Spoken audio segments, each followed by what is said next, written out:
to Sports Live presented by Cool. আপনাদের সাথে আছি আমি মঞ্জুরি আজাদ এবং সেই সঙ্গে আছি আমি সৈয়দ আবিদ হোসেন সামি। ঈদ কি শেষ হয়ে গেছে? অবশ্যই শেষ হয়নি, ঈদের আমেজটা এখনো শেষ হয়নি, কারণ কুরবানির ঈদ তো সাধারণত দ্বিতীয় দিন থেকে স্টার্ট হয়। এমনি তো 3 দিন আমরা জানি কুরবানি ঈদ আমরা পালন করি 3 দিনই কুরবানি মানুষ দেয়, বাট সেকেন্ড দিন থেকে হয়তো একটু ঘোরাঘুরি সবাই করে, ফার্স্ট দিন কাজটা সব শেষ করে। কারণ মঞ্জুরি একটু বেশি সিরিয়াস হয়ে যাচ্ছিল। আমি আসলে আমার প্রশ্নের স্পেসিফিক জায়গাটা এই জায়গায় ছিল, সেটা হচ্ছে বসে তারপর কথাটা বলে, ঠিক আছে? যে আমার স্পেসিফিক জায়গাটা ছিল যে মঞ্জুরি আজাদ কত টাকা স্যালামি পেয়েছে এবছর।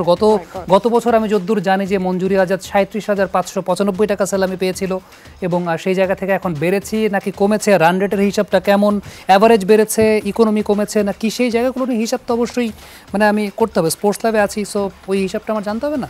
বিষয়টা হচ্ছে দিন দিন এই যে স্যালামির যে প্রসেসটা, এই যে মাঠের যে পারফরম্যান্সটা, এটা দিন দিন যারা খেলছে তাদের অবস্থা খুবই খারাপের দিকে যাচ্ছে। এটা গঠনমূলক একটা ব্যাপার আসলে। এই জায়গাটা একটা গঠনগত তাৎপর্যগত ব্যাপারটা হচ্ছে এই যে স্যালামি পাওয়ার যে অ্যাভারেজ এবং সেই সঙ্গে যে ইকোনমি রেটের যে ব্যাপারটা, হ্যাঁ, এই জায়গার একটা কোলাবোরেশনটা খুব গুরুত্বপূর্ণ। গত বছর তোমার 37,595 টাকা হয়েছিল, এই বছর তুমি কত দিয়েছিলে সাবি? এই বছর 37,594 টাকা তোমার হয়েছে। সো আলটিমেটলি ইকোনমি রেটটা তোমার একটু হলেও কমেছে। সামটাইমস আমার কাছে মনে হয় এত খবর কিভাবে থাকে না, তুমি যখন ওভার দ্য ফোন বলছিলে তখন আমি বিষয়টা জানতে পারছিলাম। এবং এই যে ইকোনমি রেট এবং সেটাও, হ্যাঁ, কানও রাখতে হয়, দেয়ালেরও কান আছে মাইন্ডে। এই জায়গাটায় বলতে হবে, সেটা হচ্ছে আগামীকাল থেকে টি-20 বিশ্বকাপের যে সুপার 8 পর্ব, সেই সুপার 8 পর্বটা শুরু হচ্ছে। আমি ইকোনমি রেট আর গড়ের কথাটা এই কারণে বলছিলাম যে বাংলাদেশি বোলারদের ইকোনমি রেটটা প্রথম পর্বে দুর্দান্ত ছিল। সুপার 8 পর্বটা মাঠে গড়াচ্ছে আগামীকাল থেকে, যেখানে প্রথম ম্যাচে সাউথ আফ্রিকার বিপক্ষে লড়বে আমেরিকা। নর্থ সাউন্ডে ম্যাচটি শুরু হবে বাংলাদেশ সময় রাত 8:30টায়। গ্রুপ এ থেকে সুপার 8-এ পা রেখেছে ভারত ও যুক্তরাষ্ট্র। গ্রুপ বি থেকে আছে অস্ট্রেলিয়া ও ইংল্যান্ড, আফগানিস্তান ও ওয়েস্ট ইন্ডিজ জায়গা পেয়েছে গ্রুপ সি থেকে। আর গ্রুপ ডি থেকে সেরা 8-এ রয়েছে দক্ষিণ আফ্রিকা ও বাংলাদেশ। সুপার 8-এর লড়াইয়ে বাংলাদেশের প্রথম প্রতিপক্ষ অস্ট্রেলিয়া। 21 জুন অ্যান্টিগায় ম্যাচটি শুরু হবে সকাল 6:30টায়। 22 জুন একই ভেন্যুতে রাত 8:30টায় ভারতের বিপক্ষে লড়বে টাইগাররা। আর 25 জুন শেষ ম্যাচে সেন্ট ভিনসেন্টে সকাল 6:30টায় শান্তরা লড়বে আফগানিস্তানের সঙ্গে। সুপার 8-এর সাথে সেমিফাইনাল ও ফাইনাল সবগুলো ম্যাচ অনুষ্ঠিত হবে ওয়েস্ট ইন্ডিজের মাটিতে।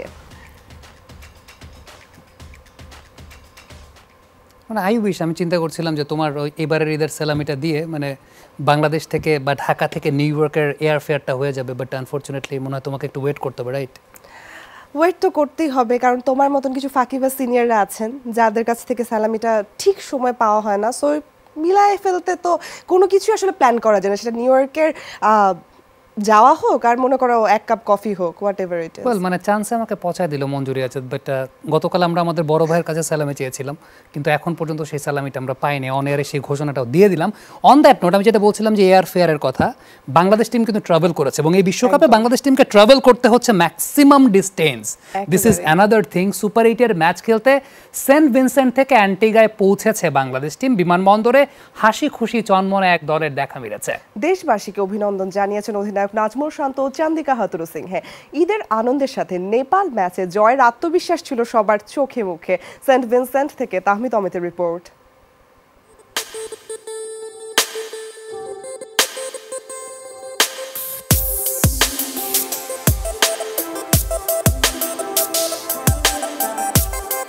আগে দেখলে আরো কথা কই দিতাম, ফোন বন্ধ। ফ্লাই অলওয়েজ, বাংলাদেশ সব সময় উঠতে চায়। যে বিমানটাতে চড়ে বাংলাদেশ দল সেন্ট ভিনসেন্ট থেকে অ্যান্টিগা যাচ্ছে, সেই বিমানটার নাম ফ্লাই অলওয়েজ। বাংলাদেশ দলের এই যে যাত্রা, সেখানে বাংলাদেশ হয়তো অনেকে ভাবেনি কখনো বাংলাদেশ এই সুপার 8-এর জন্য অ্যান্টিগা যেতে হবে। সেই না ভাবাটাই শান্তর দল বাস্তবায়ন করেছে এবং সমস্ত অনিশ্চয়তা এক ফুৎকারে উড়িয়ে দিয়েছে নেপালকে হারিয়ে। তাই তো নেদারল্যান্ডস বা শ্রীলঙ্কার বিপক্ষে ম্যাচের আগে সেই ম্যাচের দিকে তাকাতেই হয়নি। বলা হয় ক্রিকেটটা নাকি মেন্টাল গেম বা মানসিক খেলা, যেখানে বাংলাদেশ এই সুপার 8-এর পথে সব থেকে বড় পুঁজি হবে সেটা হচ্ছে এই ভেতরের আত্মবিশ্বাস। নিশ্চয়ই ভক্তদের চাওয়া থাকবে এই বাংলাদেশ এরকম একটি বিমানে যখন আবার সেন্ট ভিনসেন্টে আসবে, তখন যেন সমীকরণটা দাঁড়ায় বাংলাদেশ সেমিফাইনালে যাওয়ার। যে স্বপ্নটা বাংলাদেশের দলের অনেকেই দেখেন, প্রকাশ করেন না। বাংলাদেশ দলের সবাইকে দেখা গেছে চন্দন। সাকিব আল হাসান ছিলেন সবার সামনে, কিছুটা ক্লান্ত দেখালো। সার পেছনে রিশাদ হোসেন ছিলেন অন্যরকম। শরীফুলকেও দেখা গেছে মোস্তাফিজ যে ম্যাচটা জিতিয়েছেন তা ছিল অসাধারণ। শরীফুলের পিছনেই ছিলেন তানজিম সাকিব, দুই সৈনিক যারা ম্যাচ জিতিয়েছেন বাংলাদেশকে নেপালের বিপক্ষে। তাসকিন আহমেদকে ছিলেন তার স্ত্রীর সাথে। ঈদের দিন তিনি ছবি দিয়েছিলেন, কি করেছিলেন। এই দিনও বিমানে দুজনকে একসাথে উঠতে দেখা গেছে।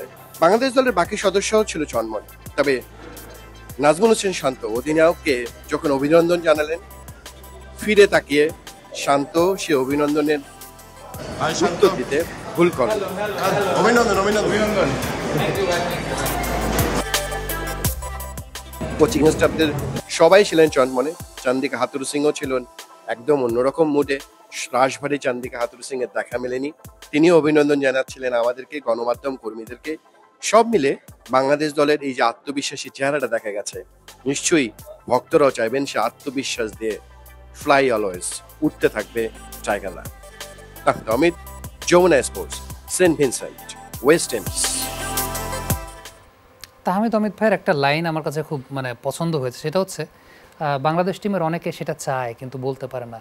জীবনে কিন্তু এরকম অনেক কথা আছে যে আমরা চাই কিন্তু বলতে পারি না, তাই না মঞ্জুরি? তোমার লাইফে তো এরকম অনেক কথা আছে, তুমি যেটা চাও। সবার লাইফে তো থাকে, অনেক কিছু না বলা থেকে যায় অনেক মুহূর্তে, অনেক সময়। তো খুবই স্বাভাবিক না? এই এক্সপেরিয়েন্স গুলো কি করে মানুষকে? এক্সপেরিয়েন্স গুলো কি মানুষকে টাফ করে অনেক বেশি?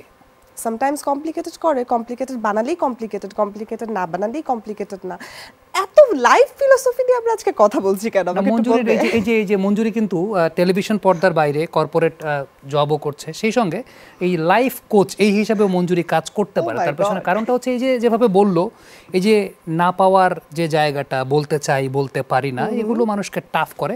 এই প্রসঙ্গটা কেন আনলাম?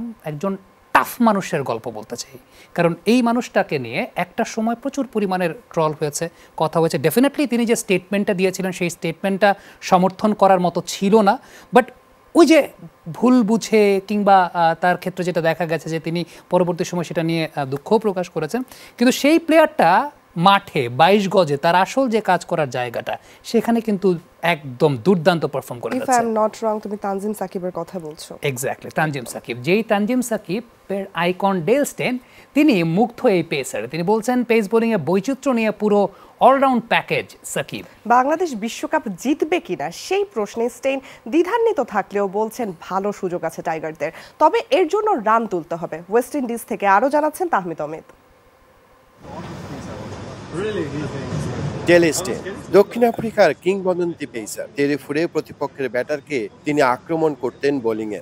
সে আক্রমণাত্মক মেজাজটাই মনে ধরেছিল তানজিম সাকিবের। অনূর্ধ্ব-19 বিশ্বকাপ জয়ী এই পেসারের তাই তো আইকন এই স্টেইন। সরাসরি না হলেও মাঠে বসে নেপালের বিপক্ষে তানজিম সাকিবের দুরন্ত স্পেল দেখেছেন দক্ষিণ আফ্রিকার এক সময়ের এই স্পিড স্টার। সে ডেল স্টেনের সাথে দেখা হয়ে গেল সেন্ট ভিনসেন্ট বিমানবন্দরে। জানালেন ভক্ত তানজিম সাকিবের কথা। দক্ষিণ আফ্রিকার সঙ্গে ম্যাচে আমি মাঠে ধারাভাষ্যের কাজ করছিলাম, তখন কিছুটা কথা হয়েছে। তবে নেপালের বিপক্ষে ম্যাচে তার অ্যাগ্রেশন দেখে সত্যি ভালো লেগেছে। তার গতি আছে, সুইং করতে পারে, ইয়র্কার, চেঞ্জ অফ পেস সবই তার আছে। ওভার দ্য উইকেট বা রাউন্ড দ্য উইকেটেও দারুণ বোলিং করে। Allround fantastic package. শুধু উইকেট পাচ্ছে সেজন্য না, আমি তার আক্রমণাত্মক অ্যাটিটিউড পছন্দ করি। সাকিবের সাথে মুগ্ধ হয়েছেন বাংলাদেশ দলের পারফরমেন্সেও। সুপার 8 নিশ্চিত করা টাইগাররা এই বিশ্বকাপে কত দূর যাবে? বাংলাদেশের অবশ্যই সুযোগ আছে বিশ্বকাপ জেতার, তবে ব্যক্তিগতভাবে আমি মনে করি না তারা জিতবে। আমার চিন্তায় অন্য দু একটি দল, তবে সুযোগ তো আছেই। এটাই ক্রিকেটের সৌন্দর্য। সেমিফাইনালে উঠলে 2 জয় দূরে থাকবে। সেমিফাইনাল কিংবা ফাইনালের আগে বাংলাদেশকে টপ করতে হবে সুপার 8, যেখানে শুরুতেই সামনে অস্ট্রেলিয়া, ভারতের মতো দুই টপ ফেভারিট। সেখানে কতটা সম্ভাবনা আছে টাইগারদের? সুপার 8 অবশ্যই যে কোনো দলকে হারাতে পারে। কন্ডিশন বাংলাদেশকে সাহায্য করতে পারে। স্পিনাররা বিশেষ করে রিশাদ হোসেন দারুণ বোলিং করছে, পেসাররাও দারুণ ছন্দে আছে। তবে ব্যাটিং নিয়ে চিন্তা আছে, যদিও এই উইকেটে ব্যাটিং করা কঠিন। এটা ধরে রাখতে পারলে প্রতিপক্ষকে চাপে রাখতে পারবে। সমাধানটা খুব সহজ। ডেল স্টেনের মতো সবার জানা, তানজিম সাকিব, মোস্তাফিজদের লড়ার জন্য বোর্ডে রান জমা করতে ফর্মে ফিরতে হবে শান্ত লিটনদের। Amit, Jamuna sports, Saint Vincent, West Indies. ইদানিংকালে মঞ্জুরি আজাদ আমার কথার খুব সুন্দর সুন্দর কাউন্টার রিপ্লাই সে দিচ্ছে এবং এই ব্যাপারটায় আমি আসলে খুব ইমপ্রেসড এবং মঞ্জুরি আজাদ তার লাইফ কোচ হিসাবে তার ক্যারিয়ারটা আমি আগামীর পথটা সুগম দেখতে পাচ্ছি।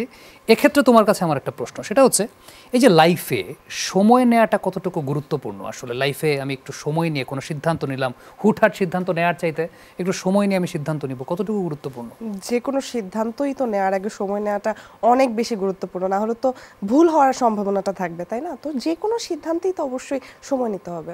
এই যে এই কথাটা আমার মুখ দিয়ে শোনালে সেটা কিন্তু এত সুন্দর শোনায় না যত সুন্দর তোমার মুখ দিয়ে শোনাবে। Wow! ঠিক আছে, আমার মনে হচ্ছে দর্শক যারা আছে তারা আমার কাছ থেকে যতটুকু ইন্সপিরেশন নেবে, এই যে তুমি এত সুন্দর করে যে বললে, এটা মনে হয় তাদের কাছে আরো বেশি গ্রহণযোগ্য হবে। এই কারণেই আমার মনে হয় লাইফ কোচ হিসেবে প্রফেশনটা শুরু করেই দেওয়া উচিত। ফার্স্ট ক্লায়েন্ট কি তুমি হবে অবশ্যই। আমার মনে হয় যে সেটাই, যে তোমার এই এত সুন্দর কথায় আমি গুণমুগ্ধ হয়ে গেছি। তবে এই যে সময় নেওয়ার ব্যাপারটা, এই ব্যাপারটাই কিন্তু বলেছেন তামিম ইকবাল খান। তিনি বলেছেন যে ব্যাটারদের সময় নিতে হবে মাঠে। আমাদের সহকর্মী তাহমিদ অমিত তিনি ঠিক এই মুহূর্তে আছেন ওয়েস্ট ইন্ডিজে, যে ভেন্যুতে বাংলাদেশের খেলা হবে সেই জায়গায় রয়েছেন, তার সঙ্গে সরাসরি যুক্ত হতে চাই। এই যে সময়ের একটা ব্যবধান তো তাহমিদ অমিতের সঙ্গে আমাদের আছে এবং সেই সময়ের ব্যবধানের কারণেই কিনা তার পাঠানো সেলামিটা আমরা এখন পর্যন্ত পাই নাই, সেই কথাটা আমরা জানিয়ে দিয়ে রাখলাম। কিন্তু অমিত ভাই, যে তামিম ইকবাল যে বলেছেন ব্যাটারদের একটু সময় নেওয়ার জন্য, এই ব্যাপারটাই কি গতদিন মনে হয়েছে যে ব্যাটাররা একটু বেশি রাশিং করছেন, তাড়াহুড়ো করছেন, সেটেল ডাউন কম করছেন? সেটেল ডাউন আসলে খুব কঠিন। অনেক দক্ষিণ আফ্রিকা চিন্তা করেন যে ব্যাটিং অর্ডার, সেখানেও কিন্তু তারা পাচ্ছে না। আসলে দোষটা দেয়া খুব কঠিন হয়ে যাচ্ছে উইকেটের জন্য। উইকেটে আসলে সেটেল হওয়াটা খুব টাফ হচ্ছে এইরকম উইকেটে।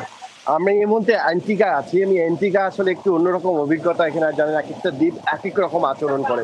ছোট ছোট দ্বীপে যাচ্ছি, ট্রাভেল টাইম অনেক বেশি, প্রত্যেক দেশে আলাদা সিম কিনতে হচ্ছে। খুব অবাক হচ্ছেন যে কালকে আমি এখানে 6টার দিকে পৌঁছেছি, সন্ধ্যা 6টা, এখন বাজে 9টা, আরেকদিন সকাল 9টা, আরেকদিন পেরিয়ে গেছে। আমি কেবল সিমটা কিনে this is the first time আমি অ্যাক্টিভ করে আপনাদের সঙ্গে লাইভে যুক্ত হলাম। মানে 14 ঘন্টা লাগলো আমার একটা সিম কিনে অ্যাক্টিভ করে আমরা মাঠে যাব। বৃষ্টি হচ্ছে, একটু দেখাতে চাই, বৃষ্টি হচ্ছে, কিন্তু এই বৃষ্টিতে বাংলাদেশ দলে অনুশীলন হওয়ার কথা, সেটা একটা আলাদা মাঠে। সেই অনুশীলনটা সম্ভবত খুব ছোট করে হবে না, কারণ এরকম বৃষ্টিতে অনুশীলন করা খুব কঠিন কাজ। একই সঙ্গে বিকেলে কিন্তু ফ্লাড লাইটে আলো আছে। একই দিনে 2 দিন অনুশীলন করবে বাংলাদেশ, কারণ বাংলাদেশ দলের ম্যাচ হচ্ছে রাতের বেলা অস্ট্রেলিয়ার বিপক্ষে। তাই ফ্লাড লাইটে অনুশীলন হবে, প্র্যাকটিস। কিন্তু এখন ব্যাটিং বোলিং অনুশীলন হওয়ার কথা ছিল। দেখেন অ্যান্টিগায় কি পরিমাণ বৃষ্টি হচ্ছে। সামনের যে পূর্বাভাস আছে, আগামী কয়েকদিন টানা বৃষ্টি হয় এবং ঝড়ের পূর্বাভাসও এখানে আছে। আমরা ঠিক এখন আমরা স্টেডিয়ামের দিকে যাব, স্টেডিয়ামে একটা মাঠে। দেখা যাক শেষ পর্যন্ত এখানে যদি বাংলাদেশ দল অনুশীলন করে সেই খবর আপনাদেরকে জানাতে পারবো। অমিত ভাই, একটা কোয়েশ্চেন তো আমি আবার করতে চাই, সেটা করতে চাই কেন, আপনি কি অনেকাংশে 2017 চ্যাম্পিয়ন্স ট্রফির গন্ধ পাচ্ছেন কিনা? কারণ 17 চ্যাম্পিয়ন্স ট্রফিতেও খুব সম্ভবত অস্ট্রেলিয়ার সঙ্গে ম্যাচটা বৃষ্টিতে ওয়াশড আউট হয়ে গিয়েছিল, বাংলাদেশ সেমিফাইনাল খেলেছিল, এরকম আশা কি আমরা করতে পারি? আমরা নিজেরাও আলোচনা করছিলাম যে প্রথম ম্যাচটাই ওয়াশ আউট হবে, পরের ম্যাচ আমরা ভারতের সঙ্গে জিতে যাব। দেখেন, একটা বিশ্বাস, আমি আপনারও বাংলাদেশ দলের খেলা ব্যাটিং নিয়ে সবাই হাই হুতাশ করবে, খুব স্বাভাবিক, কিন্তু আমরা একটা কোথায় আত্মবিশ্বাস পাচ্ছি। এরকম করে স্ট্রাগল করা টিম উঠে যখন, তখন কিন্তু নিজের মধ্যে আত্মবিশ্বাসটা ক্যারি করে বাংলাদেশ। আমি বারবার বলছি, যেটা খুব ইম্পর্টেন্ট। দেখেন, আমার সঙ্গে আরো কয়েকজন, কটলি অ্যাম্ব্রোসের সঙ্গে কথা হয়েছিল, আমি বলছিলাম যে ডেলেস্টিনের সাথে কথা হয়েছে। তারা কিন্তু নট বলার জন্য বলছিল, তারা সবাই বলছে যে বাংলাদেশ খুব ভালো চান্স আছে, এরকম দলগুলো খুব বেটার করে টুর্নামেন্টে। এবং যে ধরনের উইকেটে ওয়েস্ট ইন্ডিজের খেলা হচ্ছে, সেখানে বাংলাদেশের মোস্তাফিজ যেমন ভালো করবে, সাকিব আল হাসান ভালো করার, অন্য পেসার তো ভালো করছেন, রিশাদ, সেটা খুব ভালো। এবং রানটা যেহেতু অনেক বেশি হলে খুব টাফ, 200 রানের উইকেট হলে আমাদের জন্য খুব কঠিন হচ্ছে, 140-50 রানের উইকেটেই সম্মত হবে। সব মিলে বাংলাদেশের জন্য একটা বড় সুযোগ গন্ধ পাচ্ছি। দেখা যাক কি হয় শেষ পর্যন্ত। অমিত ভাই, থ্যাংক ইউ ভেরি মাচ আমাদের সঙ্গে যুক্ত হওয়ার জন্য। বাট সালামিটা এখন পর্যন্ত পাই নাই, সেটাও বলে দিলাম। তবে আপনার সিমটা অনেক লাকি, একই ফ্রেমে তাহমিদ অমিত, সৈয়দ আবিদ হোসেন সামি, মঞ্জুরি আজাদকে পেয়েছে। সো আপনার সিমটা লাকি অনেক বেশি মাত্রায়। সুপার 8-এর মঞ্চে কঠিন চ্যালেঞ্জ অপেক্ষা করছে বাংলাদেশের জন্য, বলছেন সাবেক ক্যাপ্টেন তামিম ইকবাল খান। শেষ চারে যেতে হলে বোলারদের পাশাপাশি ব্যাটারদেরও দায়িত্ব নিতে হবে বলে জানিয়েছেন তিনি। শান্ত লিটনদের উইকেটে সময় নেওয়ার পরামর্শ তার। উচ্ছ্বসিত প্রশংসা করেছেন পেসার তানজিম সাকিব ও মোস্তাফিজুর রহমানের। বিশেষ করে তানজিম সাকিবের আগ্রাসী রূপে মুগ্ধ তামিম ইকবাল। নেপালের বিপক্ষে জয়ের আত্মবিশ্বাস নিয়ে বিশ্বকাপের সুপার 8 পর্বে পা রাখল বাংলাদেশ। কঠিন গ্রুপে তাদের প্রতিপক্ষ অস্ট্রেলিয়া, ভারত ও আফগানিস্তান। 21 জুন অস্ট্রেলিয়ার বিপক্ষে ম্যাচের পরদিনই লড়তে হবে আরেক শক্তিশালী দল ভারতের বিপক্ষে। আর সেন্ট লুসিয়ায় ফিরে সুপার 8-এর শেষ ম্যাচটা বাংলাদেশ খেলবে আফগানিস্তানের বিপক্ষে। উপমহাদেশের দুই দল ভারত ও আফগানিস্তান কিছুটা চেনা প্রতিপক্ষ হলেও সাবেক অধিনায়ক তামিম ইকবালের দাবি টাইগারদের শেষ চারে যাওয়াটা বেশ চ্যালেঞ্জিং হবে। ক্রিকেট4 টাইম আউট অনুষ্ঠানে এমন মত দেন তিনি। এটা ঠিক মিনি এশিয়া কাপ নয়। বাংলাদেশ আগে অস্ট্রেলিয়ার সাথে খেলবে, তারপর ভারত। কঠিন হবে কাজটা। অ্যান্টিগার উইকেট কেমন আচরণ করে সেটাও দেখার বিষয়। আসলে টুর্নামেন্ট যেভাবে এগুচ্ছে সামনে কি হবে তা বলা খুবই কঠিন। বোলিং ভালো হচ্ছে, যদি ব্যাটিংটা ছন্দে ফিরে আসে তাহলে বাংলাদেশ চোখে পড়ার মতো একটি দল হবে। পুরো আসরে বোলাররা দাপট দেখালেও ব্যর্থতা কাটিয়ে উঠতে পারেনি ব্যাটাররা, বিশেষ করে টপ অর্ডার। সুপার 8-এর মঞ্চে চমক দেখাতে হলে জ্বলে উঠতে হবে ব্যাটারদের, এজন্য উইকেটে কিছুটা সময় নেয়ার পরামর্শ তামিম ইকবালের। তানজিদ দারুণ এক্সাইটিং, লিটনও ভালো। নাজমুল শান্ত বড় মঞ্চে নিজের সামর্থ্য দেখিয়েছে। আমার মনে হয় উইকেটে তাদের আরেকটু সময় কাটানো দরকার। উইকেট বোলারদের পক্ষে কথা বলছে, ফলে বিষয়টি খেয়াল রেখে নিজেদের আরও ভালোভাবে কাজে লাগাতে হবে। মুস্তাফিজুর রহমানের উচ্ছ্বসিত প্রশংসা করেছেন টাইগারদের সাবেক এই অধিনায়ক। তবে তানজিম সাকিবের আগ্রাসী রূপে মুগ্ধ তিনি। প্রশংসা করেছেন এই তরুণের শরীরী ভাষার। তানজিম সাকিব নিজেকে দারুণভাবে কাজে লাগাচ্ছে। সে দারুণ শুরু এনে দিচ্ছে, বিশেষ করে তার শরীরী ভাষা। সেই সাথে তাকে আগ্রাসী রূপে দেখাটাও দারুণ। তার পারফরমেন্সের কারণে 1 নম্বর পেসার হয়েও দলে সুযোগ পাচ্ছেন না শরীফুল ইসলাম। অ্যান্টিগার উইকেট নিয়ে কিছুটা ধোঁয়াশা থাকলেও অস্ট্রেলিয়া ও ভারতের বিপক্ষে নিজেদের ছন্দ ধরে রাখবেন টাইগার পেসাররা, এমনটাই বিশ্বাস তামিম ইকবালের। মুজরাব বিন তারেক, যমুনা স্পোর্টস। পবিত্র ঈদুল আজহার দিনে প্রথমবারের মতো বাবা হয়েছেন pace bowling allrounder Mohammad Saifuddin. সামাজিক মাধ্যমে কন্যা সন্তান আগমনের খবর জানিয়েছেন তিনি। ফেসবুকে কন্যার সাথে একটি ছবি পোস্ট করে সবার কাছে দোয়া চেয়েছেন সাইফুদ্দিন। এর আগে পরিবারের পছন্দে কাজী ফাতেমাতুজ জোহরাকে বিয়ে করেন এই তারকা। 2023 সালের মার্চে ফেনীতে বিয়ের আনুষ্ঠানিকতা সারেন তিনি। বর্তমানে একটি বিশ্ববিদ্যালয়ে পড়াশোনা করছেন তিনি। এদিকে মাঠের ক্রিকেটের সময়টা খুব একটা ভালো কাটছে না সাইফুদ্দিনের। চলমান টি-20 বিশ্বকাপের আগে জিম্বাবুয়ে সিরিজ দিয়ে লম্বা সময় পর মাঠে ফিরে ছিলেন, তবে বিশ্বকাপ দলে জায়গা পাননি তিনি।